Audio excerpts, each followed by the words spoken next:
샬롬 할렐루야. 창세기 2장 7절입니다.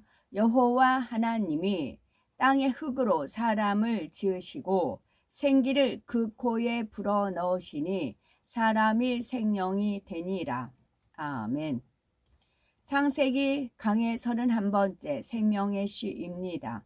생명의 시 말씀을 잘 양식 삼아서 아버지 하나님께서는 이 생명의 시에 대해서 저희들에게 말씀을 주셨죠. 이 말씀을 믿고 행하는 우리에게는 반드시 아버지 하나님의 능력이 임할 것입니다. 노화도 더디 되고 이미 노화됐다 할지라도 회춘하는 능력이 임하지요. 예전에는 기운이 없었는데 이 생명의 시 말씀을 듣고 나도 할 수 있다는 마음이 들었다.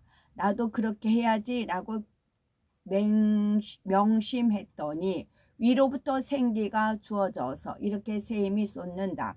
다리에 힘이 없었는데 힘이 생겼고 기운이 없었는데 조금만 먹어도 기운이 납니다. 또 아버지께서 주시는 생기가 내게도 이렇게 역사되고 있습니다. 이런 간증을 하는 분들이 많이 있지요. 하나님께서는 사람의 세포 핵 속에 한 사람의 모든 유전 정보를 담아 주셨습니다. 얼굴 생김새, 키, 체질, 피부색 등 온몸의 기관과 기능에 대한 모든 정보가 그 작은 세포 핵 속에 담겨 있는 것이지요. 어떻게 그것이 가능한지 참으로 신기하죠. 오늘날 과학 기술이 발달하여 사람들도 반도체를 만들어냈습니다. 삼성에서는 2004년에 개발한 60나노8기가 반도체는 바로 가로 4.3cm, 세로 3.6cm로 명암 절반 크기입니다. 이 메모리 카드에는 단행본 서적 2만 권 또는 신문 102만 4천 장을 저장할 수 있다고 합니다. 명암 절반 크기 안에 이렇게 많은 정보를 담을 수 있는 것은 사실 대단한 놀라운 기술입니다.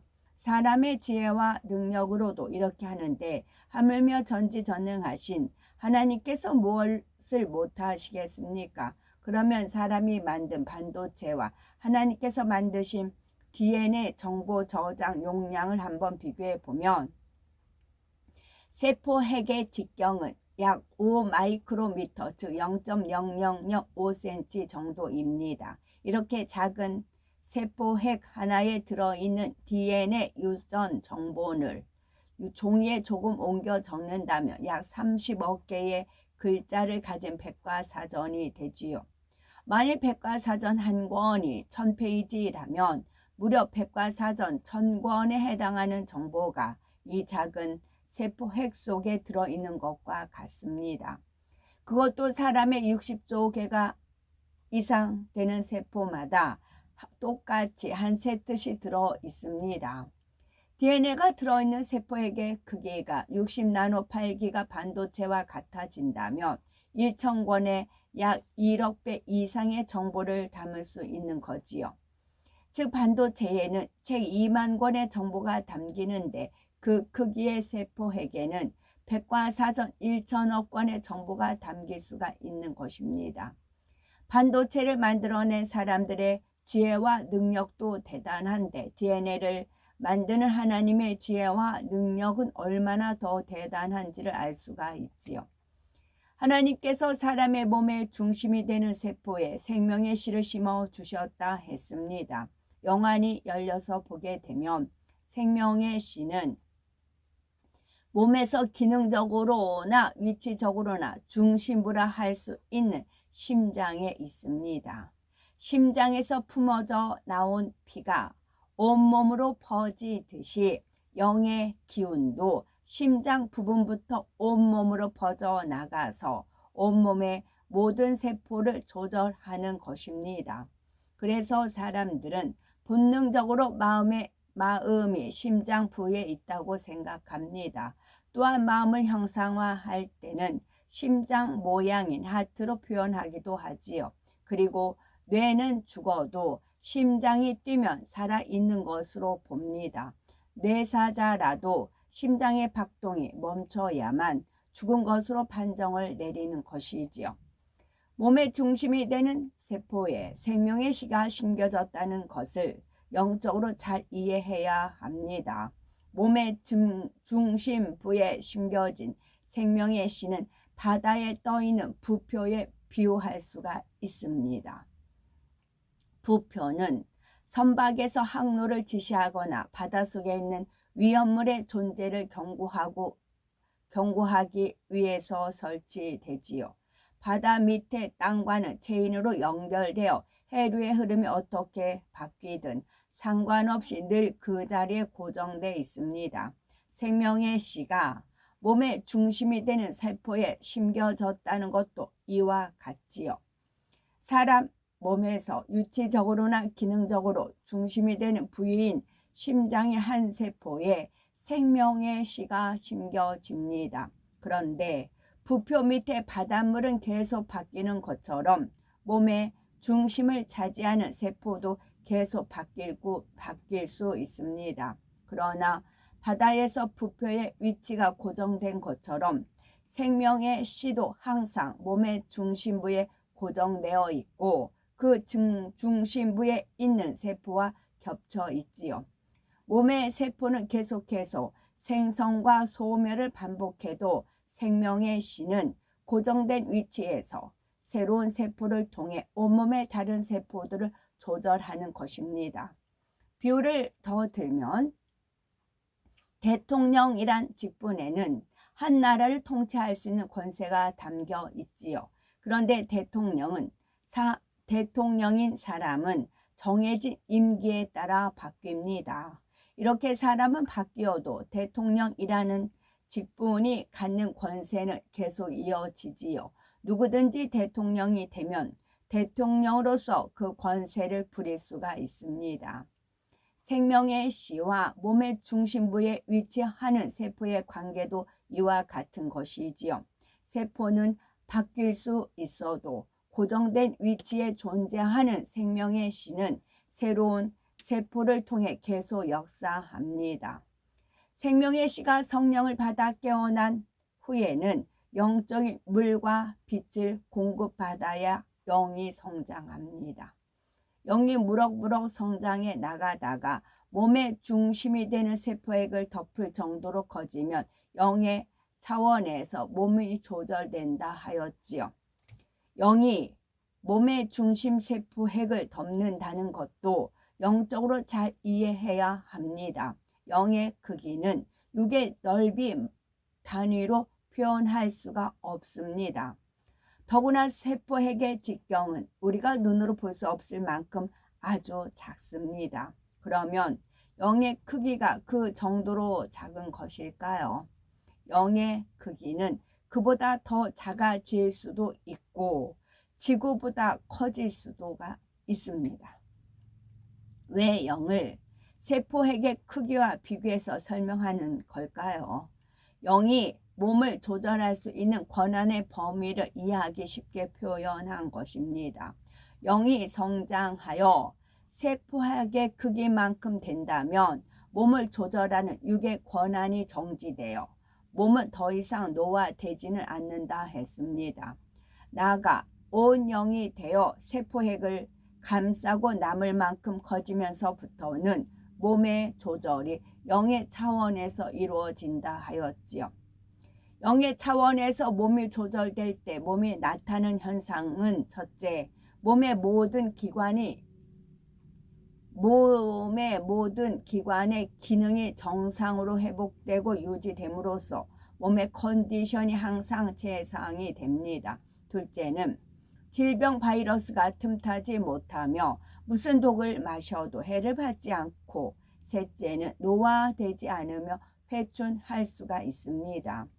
영으로 들어간 순간부터는 노화가 멈추며 온 영으로 들어오면 노화가 안 될 뿐만 아니라 오히려 회춘이 되지요. 성경에도 실제로 회춘한 사례가 나오지요. 먼저 아브라함을 살펴보면 아브라함은 독자 이삭을 얻을 때가 그의 나이 100세였지요. 그런데 로마서 4장 19절에 보면 그가 100세나 되어 자기 몸에 죽은 것 같음과 사라의 태에 죽은 것 같음을 알고도 믿음이 약하여지지 아니하고 했습니다. 아브라함의 나이 99세에 하나님께서 아들을 주겠다고 하셨을 때 그의 몸은 이미 후손을 얻을 수 없는 상태였던 것입니다. 아내 사라도 마찬가지였지요. 그런데 아브라함은 하나님께서 하시는 말씀을 의심 없이 믿었고 그 결과 이삭을 얻었습니다. 이때 아브라함과 사라가 이삭을 잉태한 것은 그들이 회춘해서가 아니라 하나님의 능력으로 된 것이지요. 사라는 물론이고 아브라함도 당시는 온영이 아니었지요. 아브라함은 언제 그럼 온영이 됐을까요? 바로 독자 이삭을 드리는 믿음의 시험을 온전히 통과했을 때 온영이 되었습니다.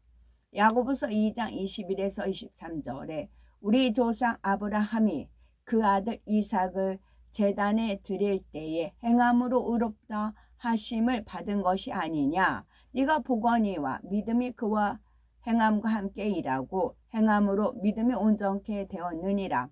이에 경에 이른바 아브라함이 하나님을 믿으니 이것을 의로 여기셨다는 말씀이 응하였고 그는 하나님의 벗이라 칭함을 받았나니 했습니다. 이처럼 아브라함이 온영이 된 후에는 회춘한 것을 알 수가 있지요. 창세기 25장 1절에서 2절을 보면 아브라함이 후처를 취하였으니 그 이름은 구두라라. 그가 시므란과 욕산과 무단과 미디안과 이스박과 수아를 낳았고 했습니다. 99세 때도 아이를 낳을 수 없었던 아브라함이 100세가 훨씬 넘어서 무려 아들 6을 더 낳았던 것입니다.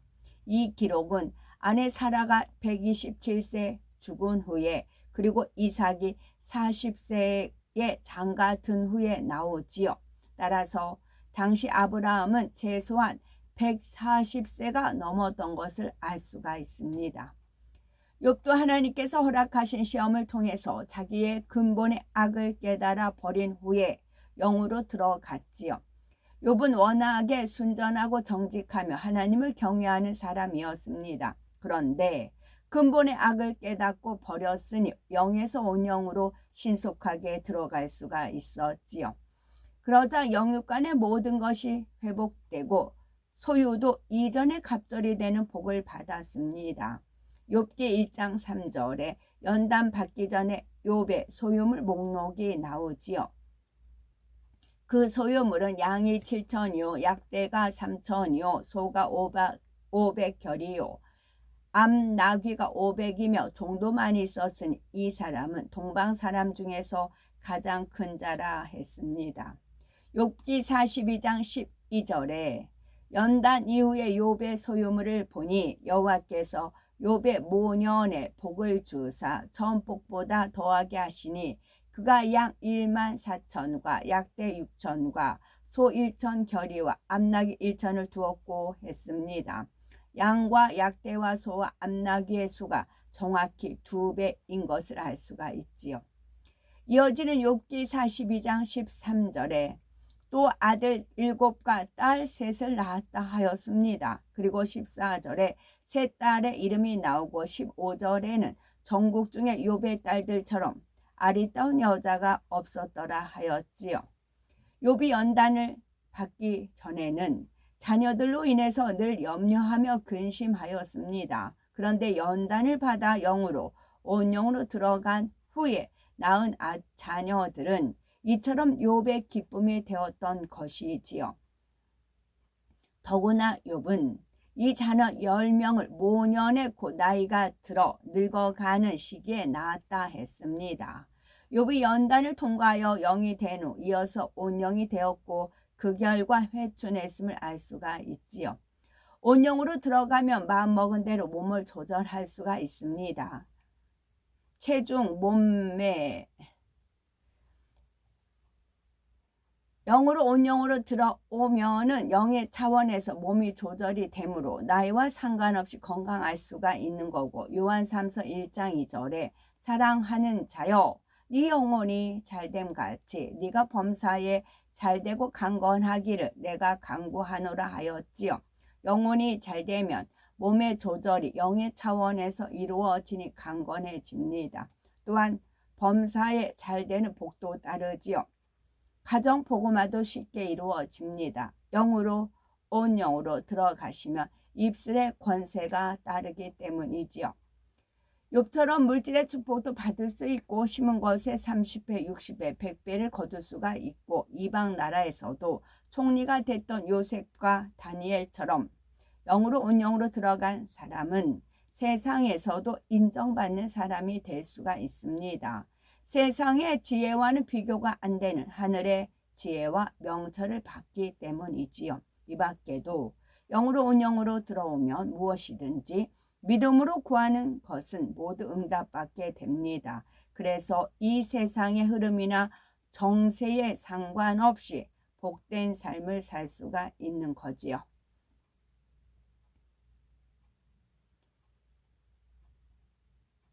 그러면 영으로 들어가기 전까지는 이처럼 복된 삶을 살 수가 없을까요? 우리가 영으로 들어가기 전에도 얼마든지 건강하고 복된 삶을 누릴 수 있는 비결이 있습니다.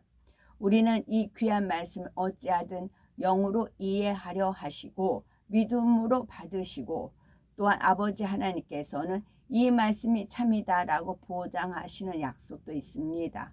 우리는 이 보장된 말씀을 기쁨과 감사함으로 받아 축복의 주인공들이 되셔야 되겠죠. 아멘. 샬롬.